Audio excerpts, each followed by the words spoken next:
Itu Alawiyah itu, ini kita sejarah ya. Habib Utsman bin Yahya, beliau diangkat sebagai mufti Batavia itu oleh pemerintahan Hindia Belanda. Ingat, pemerintahan Hindia Belanda. Waktu itu yang mengusulkan adalah orientalis yang bernama Snok. Nah, di situ karena mereka punya strategi, punya misi-misi, Pak. Makanya sampai berdirinya Rabithah Alawiyah ini sudah didesain sedemikian rupa dari mulai pemerintahan Hindia Belanda. Sehingga Mufti Batavia ini punya dukungan kuat. Ini ada dalam sejarahnya yang Geger Cilegon sebenarnya. Kalau orang mau buka sejarah Banten ya.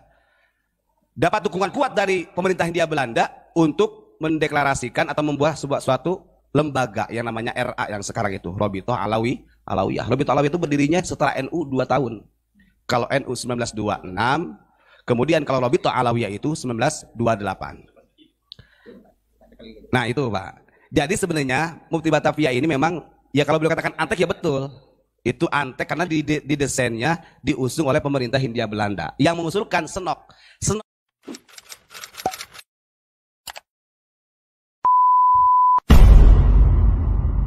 Kita sampaikan ini bukan didasari dengan kebencian, tidak.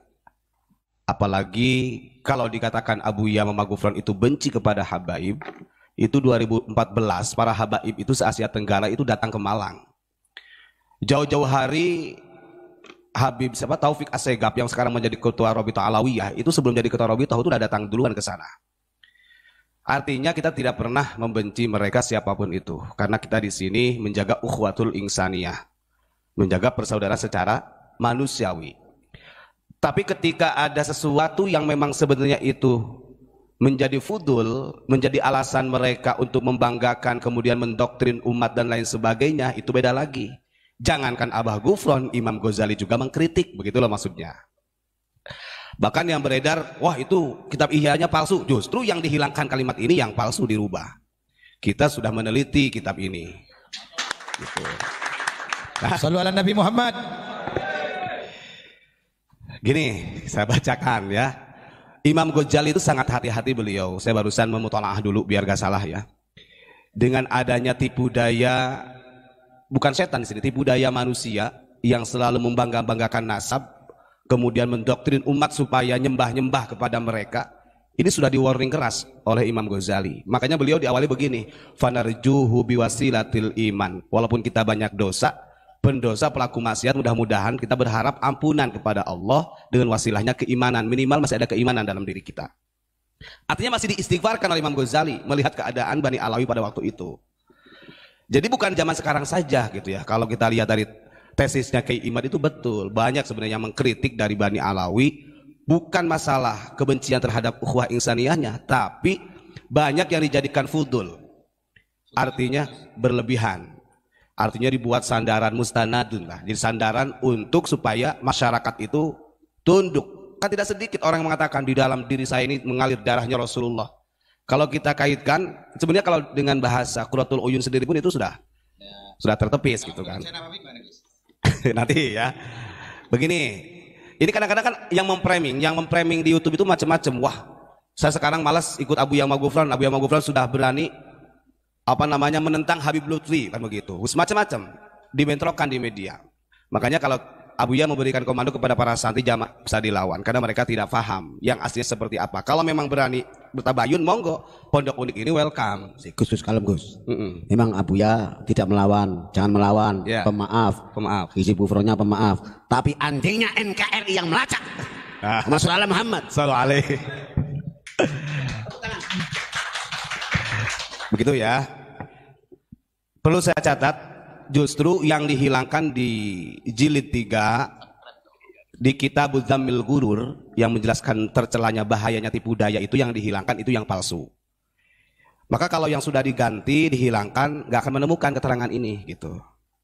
Nah ini Imam Ghazali itu menyampaikan begini, beliau mengatakan bismillahirrahmanirrahim, saya baca perlahan ya. Fanarjuhu biwasilatil iman, kami berharap, kata Imam Ghazali, mudah-mudahan Allah memaafkan kita. Mengampuni dosa-dosa kita dengan pelantara keimanan. Nah di antara tipu daya yang bahaya itu bukan sekarang saja. Imam Ghazali abad keberapa? Abad ke-11. Abad ke-11 loh, 1000 tahun yang lalu. Beliau mengatakan warubama kana mustanadu rojaihim atamasuk bisilahi abai wa uluwi rutbatihim. Dari dulu itu sudah terjadi. Bani Alawi itu, mereka itu selalu menyandarkan harapan mereka itu dengan kebaikan-kebaikan nenek moyangnya mereka. Bahasa mereka jid-jidnya, kakek-kakeknya. Hasan Husain Rasulullah. Itu yang menjadi sandaran mereka. Bahkan wa'udu wirutbatihim, karena ketinggian martabatnya para kakek-kakeknya beliau gitu, kakek-kakeknya orang Bani Alawi. Kagtiroril alawiyati binasabihim. Nah ini diperjelas seperti halnya tipu daya Bani Alawi dengan nasabnya mereka. Saya ulang lagi, kagtiroril alawiyati binasabihim. Seperti bahayanya tipu daya Alawiyah Bani Alawi dengan nasabnya mereka. Wa mukhalafati sirati abaihim fil khaufi wat taqwa wal wara. Sementara duriyahnya anak cucunya Bani Alawi ke sini, saya katakan bukan jidnya, bukan Hasan Husain dan Rasulullah ya. Anak turunnya yang mengatasnamakan Bani Alawi yang membanggakan dengan nasabnya mereka, mereka berpaling tidak sesuai perjalanannya dengan bapak-bapak mereka, dengan nenek moyang mereka dalam hal apa? Dalam ketakwaan, dalam khauf rasa takut kepada Allah, wal wara dalam hal waroknya. Itu sudah mukhalafat, sudah beda jauh perjalanannya. Makanya betul kata Abu ya, yang betul-betul duriyah kanjeng Nabi itu ya mereka yang betul-betul meneruskan jejaknya Rasul. Itu duriyah yang afsah sebenarnya. Maka janganlah membanggakan masalah duriyah itu. Kata Imam Ghazali, wa mukhalafati sirati abaihim. Mereka itu bertolak belakang dengan perjalanan Sayyidina Hasan, Sayyidina Husain, bahkan Rasulullah Shallallahu Alaihi Wasallam. Ini Imam Ghazali, bukan Ubad Aminullah yang ngomong ya, dalam hal khauf, ketakwaan dan waro. Ya monggo lah, mau di-share kemana-mana monggo lah. Bahkan mereka itu mengakui begini, wa dhannahum annahum akramu 'ala Allahi min abaihim. Bahkan mereka itu mengira diri mereka yang Bani Alawi ini lebih mulia di hadapan Allah dibandingkan mbah-mbahnya mereka. Makanya kadang-kadang mereka mengarang cerita dan sebagainya, mengalahkan Hasan Husain, mengalahkan baginda Rasul. Kanjeng Nabi Muhammad Isra Mi'raj yang masyhurnya 1 kali, ada dari Bani Alawi sampai 70 kali berulang-ulang. Iqtiraril alawiyah kata Imam Ghazali. Ya, masih nunggu ya? Santai. Ini bukan fotokopi. Kalau mau serang Imam Ghazali itu di sana di kuburannya. Dan Imam Ghazali sendiri pun beliau mengatakan bukan benci, tapi ini akan mengakar, bertransformasi yang bahaya ini. Iqtirar kayak gini, tipu daya. Ya, sekali lagi saya sampaikan, kita tidak pernah membenci kepada siapapun. Bahkan ketika 2014 se-Asia Tenggara datang ke pesantren itu dijamu luar biasa oleh Abu Yamamah Ghufran. Kenapa kok mereka itu bersandar kepada jid-jidnya lah, kepada embah-embahnya yang dibuat kekuatan mereka untuk mendoktrin umat. Id aba'uhum ma'a ghayatil wara'i wat taqwa kanu khaifin. Karena udah jelas kalau nenek moyangnya Kanjeng Nabi Muhammad, Hasan Husain, Sayyidina Ali, Fatimah, itu mereka yang betul-betul di sini ghayatul wara, orang yang sangat wara, orang yang sangat bertakwa, dekat dengan Allah. Walaupun begitu kanu khaifin, mereka masih punya rasa takut kepada Allah. Artinya martabatnya betul-betul martabat yang luar biasa. Nah, anak turunnya bagaimana? Wahum ma'a ghayatil fisqi wal fujuri aminun. Sementara anak turunnya, kata Imam Ghazali, mereka itu bukan ghayatul wara, sebalikannya, ghayatul ma'a ghayatil fisqi. Orang fasik. Wal fujuri, fujur itu kalau bahasa Jawanya lacut. Bahasa Indonesianya apa kalau lacut itu? Jadi orang yang jahat lah, dolim, jahat, bahasanya begitu. Itu Imam Ghazali sampai mengatakan demikian. Wa dzalika nihayatul ightirari billahi ta'ala. Itu yang disebut tipu daya, bahkan menipu Allah itu. Puncak-puncak tipu daya orang itu seperti itu, bahaya. Kalau sudah dia mensandarkan dirinya kepada nasab-nasabnya yang bagus. Makanya kan ada dalam Sahih Bukhari sering kita bacakan, hadisnya lupa yang keberapa ya. Manidda'a ila ghairi abihi wa huwa ya'lamu annahu ghairu abihi fal jannatu alaihi haramun. Barang siapa yang senang menisbatkan nasabnya kepada bukan selain bapaknya. Contoh Pak Mujib ini bukan bapak saya, tapi saya dibinkan bin Abdul Mujib. Padahal saya tahu Pak Mujib bukan bapak saya. Maka kata Rasulullah fal jannatu alaihi haram. Surga itu haram. Bahkan di riwayat lain wa alaihi la'natullah. Orang yang seperti itu laknat bagi Allah. Naudzubillahi min dzalik. Betul tidak? Ya, ini Imam Ghazali ini. Ya, monggo Pak Mujib santai. Mohon maaf Gus, salah oke. Ya. Ini anjingnya NKRI tanya ini. Ya monggo. Ya. Terus Al-Alawiyah yang sangat dikecam oleh Imam Ghazali. Betul. Apa kaitannya dengan Mufti Batavia Utsman bin Yahya yang termasuk pengkhianat bangsa? Terima kasih. Pertanyaannya luar biasa ini. Begini, karena gini, Rabithah Alawiyah itu, ini kita sejarah ya. Habib Utsman bin Yahya, beliau diangkat sebagai Mufti Batavia itu oleh pemerintahan Hindia Belanda. Ingat, pemerintahan Hindia Belanda. Waktu itu yang mengusulkan adalah orientalis yang bernama Snok. Nah di situ karena mereka punya strategi, punya misi-misi Pak. Makanya sampai berdirinya Rabithah Alawiyah ini sudah didesain sedemikian rupa dari mulai pemerintahan Hindia Belanda. Sehingga Mufti Batavia ini punya dukungan kuat. Ini ada dalam sejarahnya yang Geger Cilegon sebenarnya. Kalau orang mau buka sejarah Banten ya.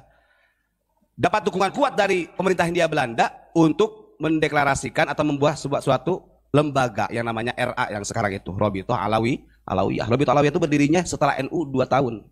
Kalau NU 1926, kemudian kalau Rabithah Alawiyah itu 1928. Nah itu Pak. Jadi sebenarnya Mufti Batavia ini memang ya kalau beliau katakan antek ya betul. Itu antek karena didesainnya diusung oleh pemerintah Hindia Belanda. Yang mengusulkan Snok. Snok ini yang paling banyak artinya yang berpotensi merubah sejarah di kita di Indonesia. Sampai cerita Sunda nih Pak. Sunda itu bukan suku.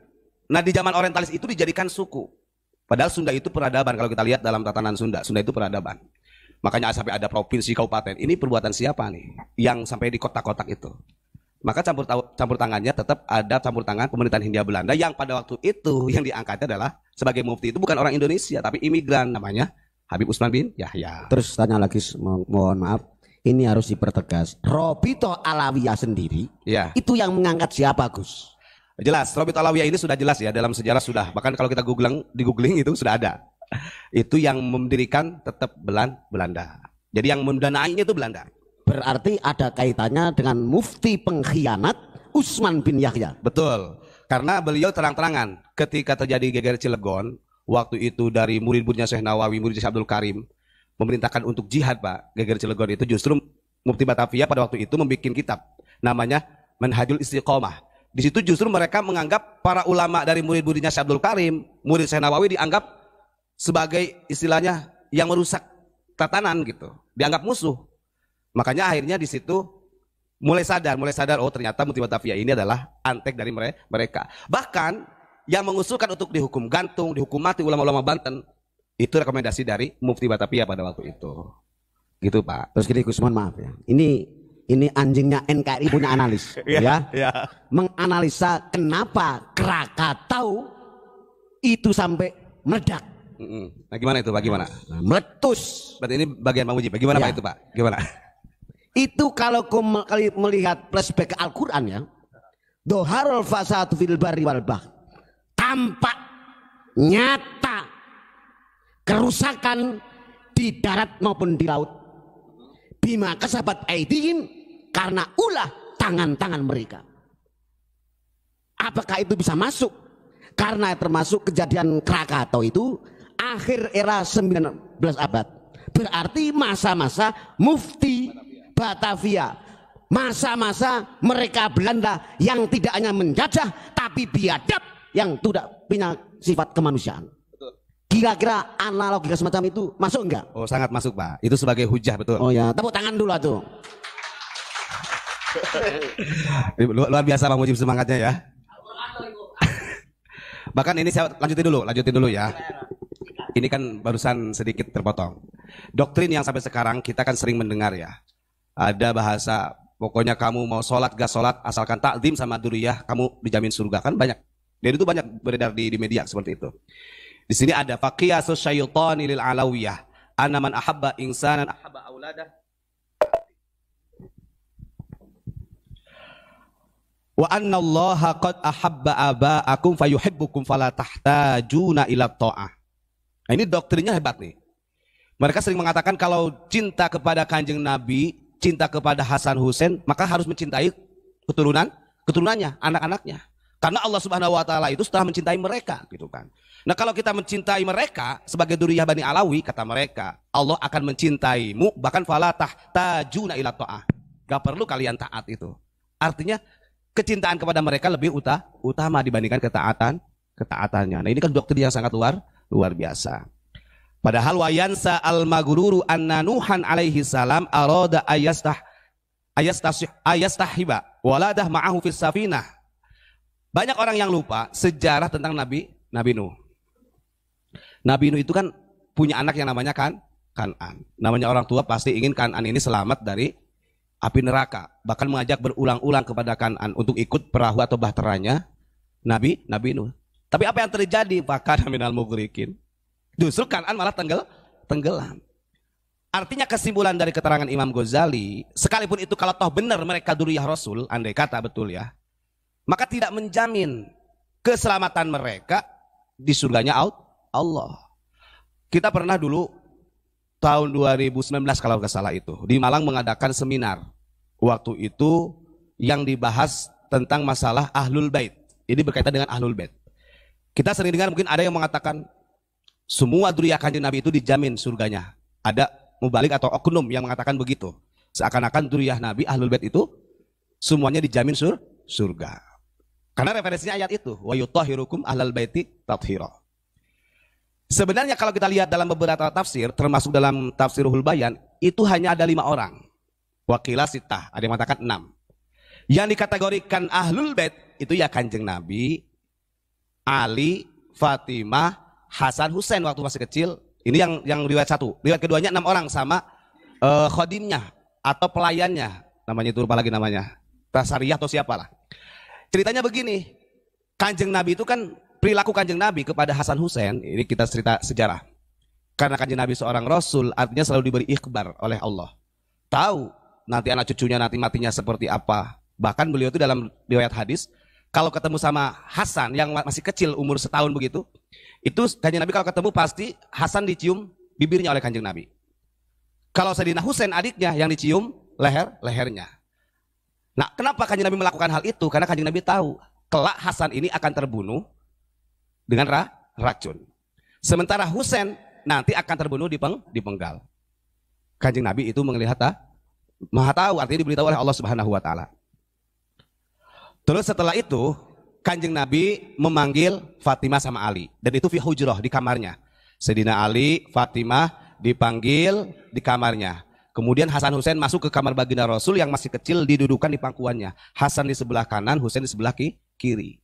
Beliau berdoa kepada Allah Kanjeng Nabi. Bahasanya beginilah, apapun yang terjadi itu adalah qudrat iradat engkau. Tapi jaminannya apa untuk ahlul baitku? Untuk keluargaku yang di rumah ini, gitu kata. Maka turun tuh ayat yang innama yuridullahu liyudhiba ankum rijsa ahlal baiti tathira. Yang dibacakan tahlil itu minta Pak Samsuri.